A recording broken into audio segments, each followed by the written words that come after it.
humanity was destroyed by those who appeared out of nowhere.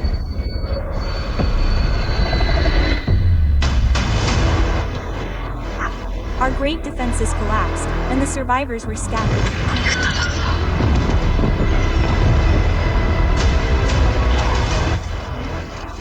They aimed for our lives anytime, anywhere, and we had no choice but to stay up all night with a determined eye.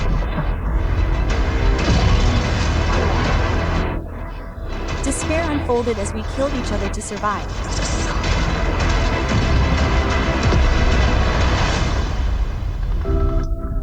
But there is still hope.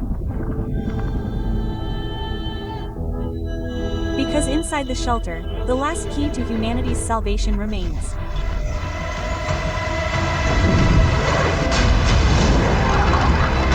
Find the key in the collapsed city and escape.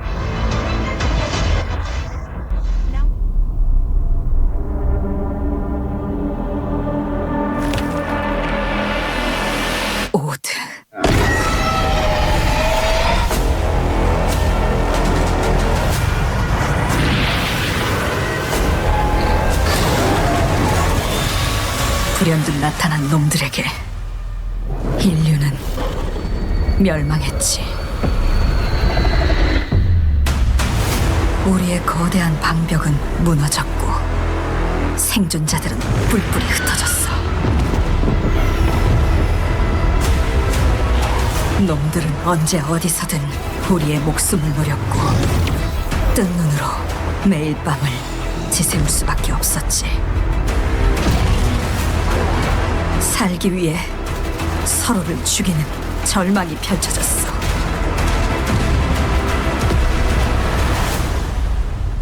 그렇지만 아직 희망이 있어.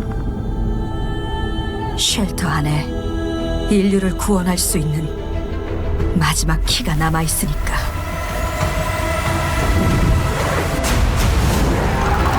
무너진 도시에서 키를 찾고 탈출해.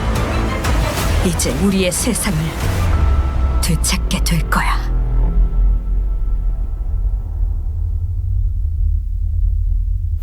He's not dead, he's not dead. What is he, a cheater? Oh my god.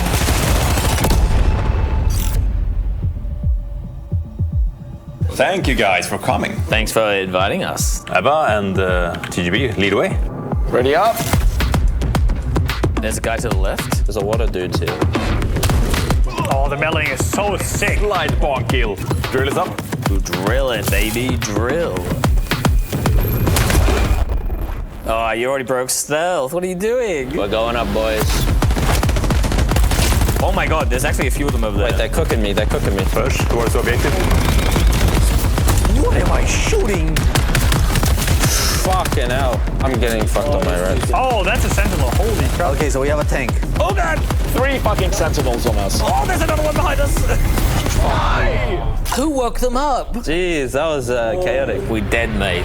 Go, go, go, go, go, go, go. Drill us up, drill us up, drill us up. Synchronized block. One more. Vault's opening. Okay, let's go, TGB. We got this. 3, 2, 1, pop. Take one, let's go. All right, we got it. Let's get you out of there. Go, go, go, go, go. They're crazy. They just kept pouring in. That was amazing. I love the high energy of the game. I'm at the loss for words right now. That was fun as hell.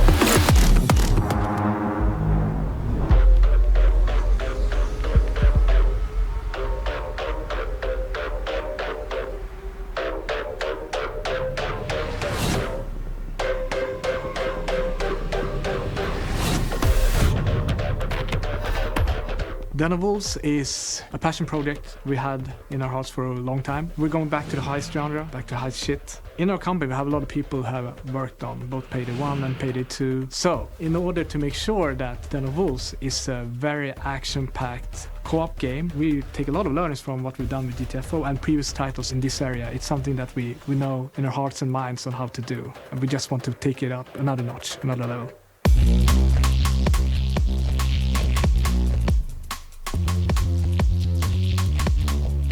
My name is Ulf Anderson. I'm one of the founders of 10 Chambers, and I'm also the director of Den of Wolves.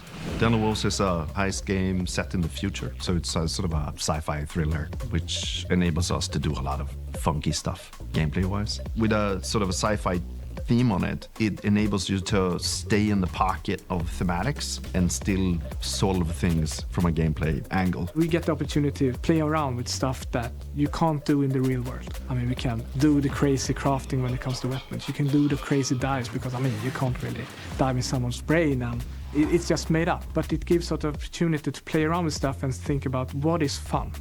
What do we want to experience? Also, a lot of just game development is problem solving. So when making an IP or making like a game concept or a world, you have to think about what tools it gives you to solve problems in the future. And the sci-fi thriller theme gives us a lot of tools to play with. It's also a very nice place to be for us in storytelling because it's so close to our reference frames, all those old sci-fi thriller movies and like everything from Inception, The Matrix, District 9 comes to mind. Elysium is also a good example. You got like really grounded things, and then you got things that are fairly contemporary, but then they've got some mods on them that makes them behave differently, which is a nice sort of spin on like how you could modify something or craft something. The heist genre is also thematically very cool. I'm a heavy fan of Heat, always has been. That in combination with the sci-fi stuff is just a magical combination, I think.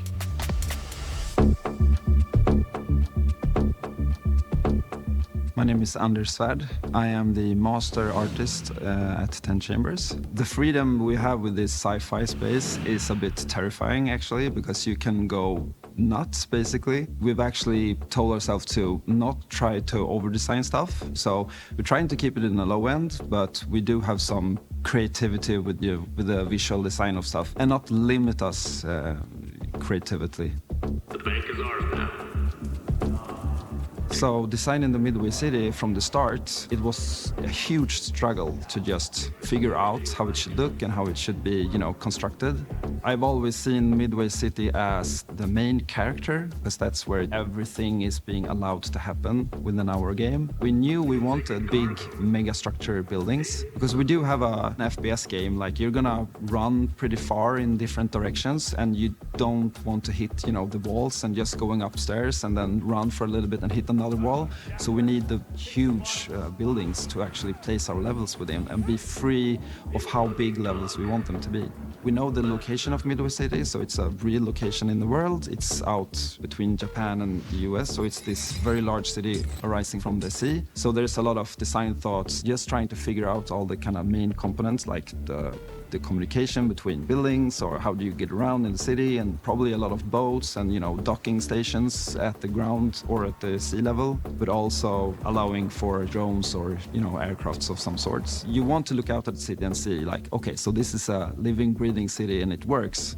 There's a lot of great inspiration out there from brutalism architecture that we try to look at. Kowloon City, the walled city, is of course a big inspiration because you have a large city and they kind of build the city on top of the city as well, like expanding, people coming there. Stockholm is a reference as well because of a lot of the waters. Midway is just a corporate haven. There's no rules, there's nothing. It's divided up into districts. Every district has their own sort of take on what the law is and how society works. There's even like district wars within the city. So it's a very classical, in a way, dystopian take, but it's such a nice place to tell stories in. I think you've got a great example in Cyberpunk, which is an excellent game and also a fantastic execution of world building.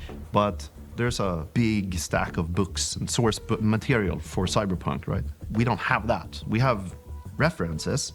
We have similar references in some cases. We had to recreate, we had to create this big world. So we've set up a group of people that basically focuses on branding. Because it's this dystopian corporate future type thing, we can focus on the branding for companies and sort of their backstory. I think we've done 300 plus brands at the moment. There's going to be big corporations from different parts of the world. So we have, maybe a Japanese or maybe a Swedish or a Norwegian, corporation. So we want to get a lot of influences from that in the design. The dives also kind of allows us to explore a little bit with visual, art design and gameplay design. In game development, you don't want to be stuck in this same thing of just doing all the same stuff over and over again. So Dives allows us as creators to be very creative because it's this very abstract place. And also with gameplay, we could go from a shooter to a platformer to a horror themed, or, you know, the sky's the limit basically.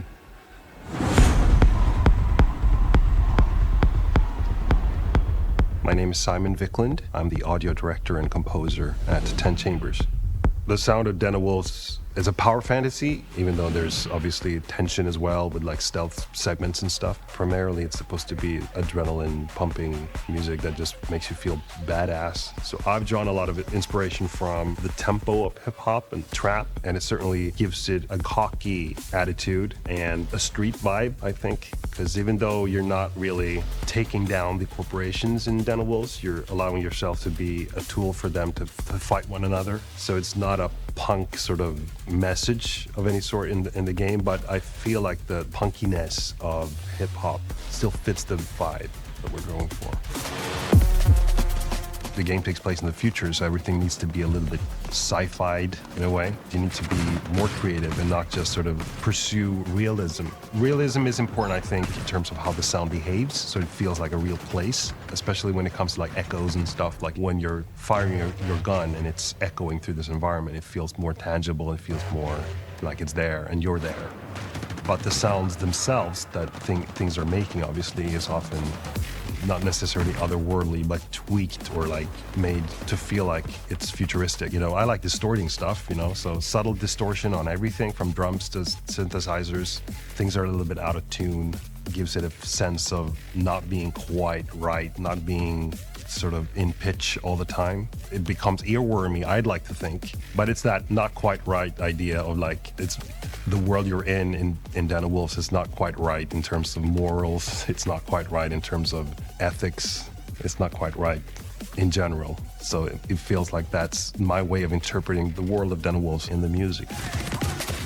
But the identity of Den of Wolves in terms of music is going to be very in your face, very loud. My attitude's always been, since Payday, like, I'm making music that isn't subtle. It's very in your face. You don't need too much to sort of build tension, you know. It just needs to be, you know, something ticking in the background. You don't have to go with loud, aggressive synthesizers like I do, but that's just how I like doing it, you know.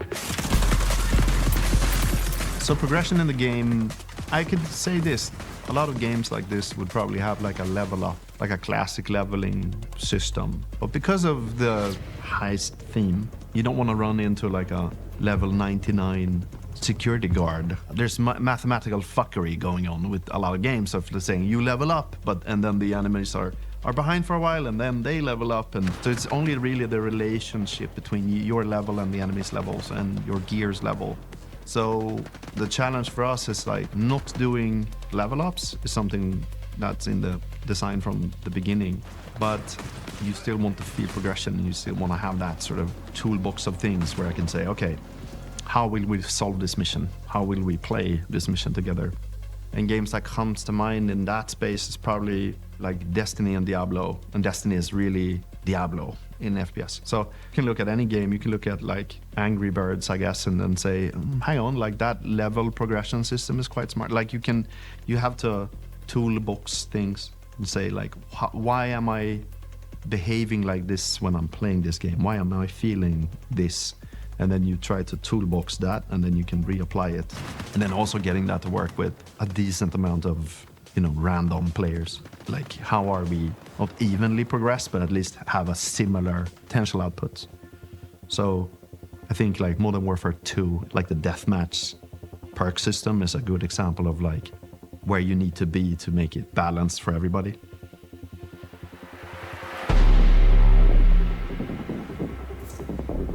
I actually tried not to innovate as much. I try to compose things in a way that makes it interesting. Everything has been done before, in a way, in games. Games have been around for a long time.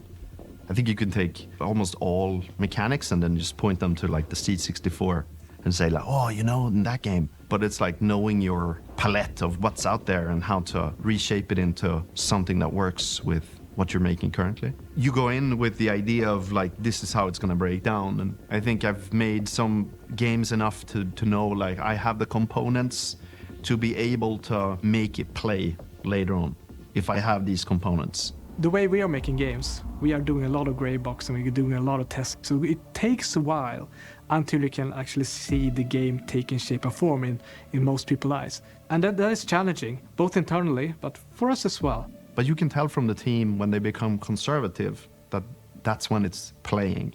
So first people go, I don't know what the concept is and I don't know if it's gonna work. Or they go, I believe in the concept, but they have their own idea of what it is. And then we go from the honeymoon period of like starting development, move into a period where everybody hates the director because nobody knows like, but what are we doing? And everybody has their own opinion how to solve problems, or they're just like, it sucks. And then you play it, or you get feedback from like journalists or something like this. It's like looking into a murky pool and you see like a shimmer of a fish and you're like, oh, it's in there. And people go, actually, now it plays. And then everybody becomes conservative instead. So you go like, okay, and now we're gonna do this. And then everybody goes, no, we can't, because then we're drifting from the vision, or then we're not doing the game. And we've worked so hard and we believe in this. And we've always had a clear point of view on what the vision is, because they become like precious about what it is. For me, it was a few months ago when we got a really grasp of the combat loop, making the combat fun. It was just fun shooting the enemies, just fun running around, doing the regular stuff. Of course, we're adding a lot of stuff on to that later on, but you can feel like, oh, this is actually Wolves. Last year, we actually had this moment where we needed to get together and like plan, okay, so you take these gadgets, I take these gadgets, we're gonna run in and you're gonna take a right, I'm gonna take a left, and let's just focus on the objective. And I'm actually the type of player that loves the shit hits the fan moment, so I can kind of be that Leroy Jenkins guy, kind of just, oops, I fired a shot and kind of destroying the whole sneaking situation or whatever, just because I love the way how we panic together and try to solve it. That was one of the moments where, it clicked for us, like, this is gonna be a high-paced, intense, and a very fun, collaborative game. This is where I usually stop playing myself and just look at people instead. Because then now I know, like, okay, if that part's working, now I'm gonna just start to become biased to how I want it to play. And then I'm just gonna switch to looking at how people are playing. So if you put 4 people in a room and they play it, and you start to hear the voices go up and they start to be loud in the room, then you know, like, it's something, Well, the original idea of making co-op games when we founded Overkill was, let's make sure that whatever game we're working on, we can enjoy while we're making it. Ulf's philosophy was, if we're making a co-op game, we can play our own game, like as a team, and sort of play test, find the flaws, find what's fine about it. In the team, playing together makes it almost like a team building exercise in a way. So it sets the right tone for the team being cooperative. It sounds silly, but I've made deathmatch games, and I'm sure a lot of developers can attest to that. There's always this at the office, oh, you balance this differently because I lost yesterday or I won. And so it becomes a different vibe, There's also something about being able to play your game like a player would is key to us. Conceptually, you go in something that's engaging you in some way, like something you get that you want to spend time with. But you have to make the game that you've set up to make. If you start to like, oh, but that game showed up and this happened and these people had opinions, you're not really doing your job. You have to make that thing, You can be fluid with how you solve a problem, but the goal has to remain the same. Everything is guided by the idea that we're making a game that's exciting and interesting to play, And when sound and visuals come together, it's just so powerful. I just get so excited seeing that stuff and knowing I'm part of the team, like making this all come together. It just makes me all giddy, Yeah, we're trying to make something that's close to our hearts. So back on that heist shit, basically.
Ghost here, welcome back to another Gears of War E-Day video. Today we're going to be discussing the news from the Coalition Studio that changes everything. Gears of War E-Day is officially releasing at some time next year in 2026, thanks to the newly revealed Emergence Begins Crimson Omen artwork, which we just covered recently. And while I was getting ready for Christmas and some big changes in my personal life, the Coalition Studio just out of nowhere surprise dropped a brief but promising update on Gears of War E-Day for all Xbox gamers and Gears fans alike. Recently, in a year-end article from Xbox as part of their 2025 celebrations, the teams took an opportunity to look back at their 2025 and tease a little of what's coming next. This of course did include Gears of War Reloaded alongside Mike Crump, head of the Coalition, answering several important questions for the community as seen in the following. What would you like to say to your players after releasing Gears of War Reloaded this year? On behalf of the team at the Coalition and our partner studio Sumo and Disbelief, we'd like to say thanks for playing. Whether you've been with us since 2006 or you picked up a Lancer for the first time this year on a new platform, you're a part of the Gears family and we salute you for spending time with us. How does it feel to have your game out there after development? It's been so cool to see players come together without barriers for the first time in Gears' almost 20-year history. Seeing our community fight side by side, whether that's through the campaign story or in versus, reaffirms and reminds us why we make Gears, because gaming it brings us together. What is the studio most looking forward to in 2026? Next year marks the 20th anniversary of Gears of War, and we can't think of a bigger way to celebrate than with the release of Gears of War E-Day. This is our most ambitious game yet, entirely built from scratch in Unreal Engine 5 to feel like Gears and play like new. This is a return to our roots as Marcus and Dom face the Locust for the first time ever. It's the best place to jump into the Gears universe, and we can't wait to share more next year. Now what's crazy insane about the Coalition's new bold statement regarding Gears of War E-Day being the studio's most ambitious game yet is the fact that they have released both Gears of War 4 and 5 under Rod Ferguson's leadership in the past, and that E-Day has only had one trailer so far, that the new team is sounding super confident in their product, as well as knowing the high stakes at risk given the critically acclaimed success and failure of Gears 5 previously, and the handling with care for the return to the Locust War, with Marcus and Dom personal stories of Emergence Day. Next up though is by far the news that changes everything, as the Coalition has revealed that Gears of War E-Day has been entirely built from scratch in Unreal Engine 5 to feel like Gears of War and play like a brand new game, which is a super interesting way to describe the next mainline game in the series, because it means nothing has been ported, that everything in E-Day has been newly created itself, as it looks to be taking the franchise to the next level, which has been needed for a very long time. Gears of War has always been an absolute graphical powerhouse when it comes to showcasing the possibilities of both Unreal Engine, but video game graphics in general, with Gears of War E-Day most likely pushing the boundaries of what games can do within Unreal Engine 5. However, the series has always been lackluster when it comes to gameplay innovation over the years, from its cover-based movement to its third-person shooter combat, and if the developers have built everything inside Gears of War E-Day from the ground up, this would be the perfect opportunity to do so, and not just releasing another Gears of War game, but redefining the best third-person shooter in the market. As you can see on screen, some gameplay mechanics have existed in the Gears of War franchise for almost 2 decades, with there being things like animations from the original game back in 2006 that still exist today in Gears 5. Whether that be how the character moves, aims, shoots, to interacting with anything in the environment, and even though there have been some core additions across the games like meat shields and vaulting, that fundamentally Gears of War has played the same for almost 20 years, being limited to a specific style of gameplay consisting of ground level based close quarter combat with a focus on using cover. ARC Raiders, which is a third-person extraction shooter that is performing really well, is a perfect example of what the third-person shooter genre is currently doing differently, and a prime sign of what the Coalition could be inspired by, as ARC Raiders movement features the ability to walk, run, sprint, roll, jump up to knee slide, as opposed to Gears of War simplistic take cover slide, roll and roadie run. The only thing about the Coalition's new statement though, it does get me a bit worried and nervous, because it sounds like Gears of War E-Day is being developed as an entirely brand new game, meaning that it will likely look, feel and play completely different to every Gears of War game before it, and I just hope at the very least it still feels generally Gears at its core. For me personally, as someone that has played and experienced Gears of War multiplayer for almost 20 years, the game's third-person cover-based shooter combat has always felt like a rhythmic, symmetrical dance routine with a partner of one or even more, battling it out as these heavy light tanks as you can feel the weight of the character, the gear and the weapons as you throw the character about, while yourself is playing 5D chess in your own mind, based on a decision-making format of either leading or reacting, depending on the gameplay situation at hand,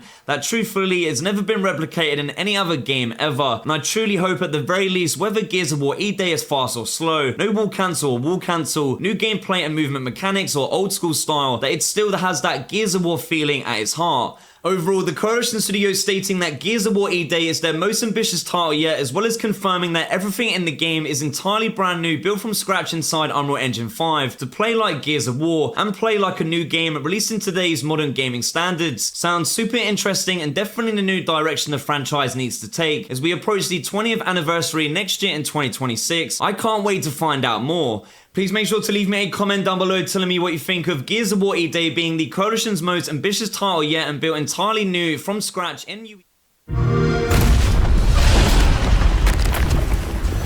A disaster brought forth by the Archdemon.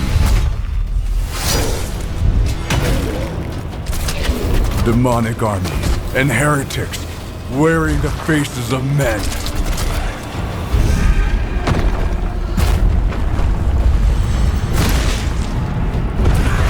Abominations that must be eradicated.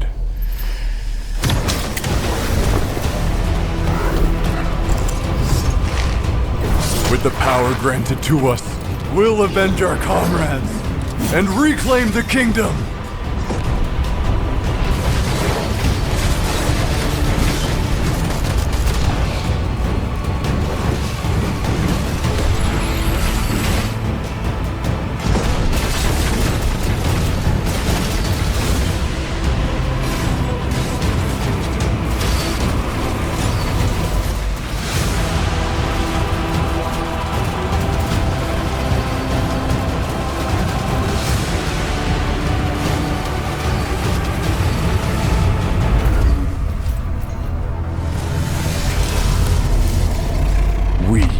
We'll hold the line until you foul creatures are raised from this world.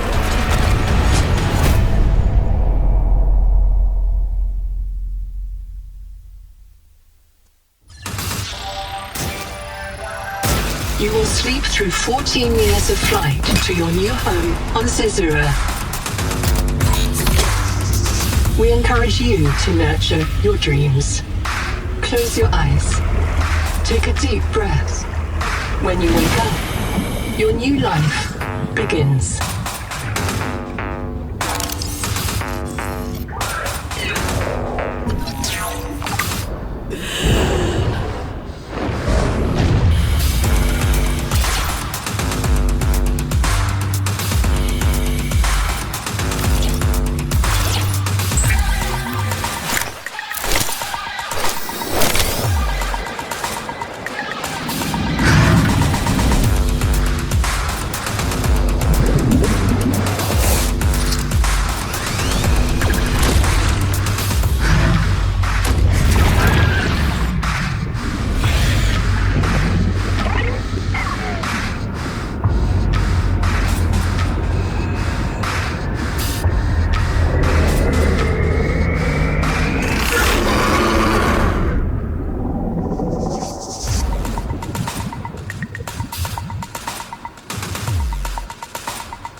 So you're in for a huge treat. I just finished a massive interview with Unknown Worlds, and little did I know, they had way bigger plans for all of you watching. We've got world first reveals, Subnautica 2 gameplay, teasers, and so much more. I don't want to wait anymore. Let's jump into it. Alright, I've got a very special one for you guys. I'm joined by Scott and Danya for an exclusive interview and even previews of Subnautica 2. Thank you both so much for joining me. Thanks for having us, Antonia. Yeah, we're always happy to chat to you. Now, first things first. Guys, how does it feel to be #1 wishlisted on Steam? It's great. We've been working on Subnautica 2 for such a long time, and it's just one of those things where it just shows the power of exploration and the amount of players that really, really love the game still. Yeah, it feels a little unbelievable sometimes when, like, you just log onto Steam and you see Subnautica 2 right at the top of the list. But I know, like, how hard the team, like, the entire dev team has been working on this, and just it just feels really nice to see that it's being at least rewarded a little bit by like seeing it at the top of the wish lists. So not only are you #1 on the Steam wish lists right now, but a little birdie told me that U2's is doing pretty good too, and you guys might be setting some records. Yeah, it's been great seeing the reception for it, especially with like how closely we worked with the team over at U2's to like make everything come to life, and having seen them now in person as well because they sent us samples. Like, I love them. I can't wait until they start shipping in December now and everyone else can get their hands on them because I think they're great. Well, I bought 3 of each, and I'm not going to be regretting the purchase, obviously. Shameless plug, you guys. There's a link down in the description if you want to check out the U2 stuff. It's going to be a limited time thing, so you better pick it up while you can. And I guess now we'll move into goodies. Alrighty then, Scott, otherwise known as Abraxas Prime, what do you have for us? So we've got a world premiere tease of a Subnautica 2 audio drama we've been working on. We also have a world first look at one of the new Leviathans in the game. We have a new tool that we're going to show off called the Resonator, and then we'll tease you a little bit about biomods too. Oh yeah, and also there was this. We have a new devlog coming for Subnautica 2, and this one's all about the Tadpole vehicle. It's got a bunch of interviews with the devs that worked on it and some goodies. If it's anything like the last one, there could be some leaks. Keep an eye out for it.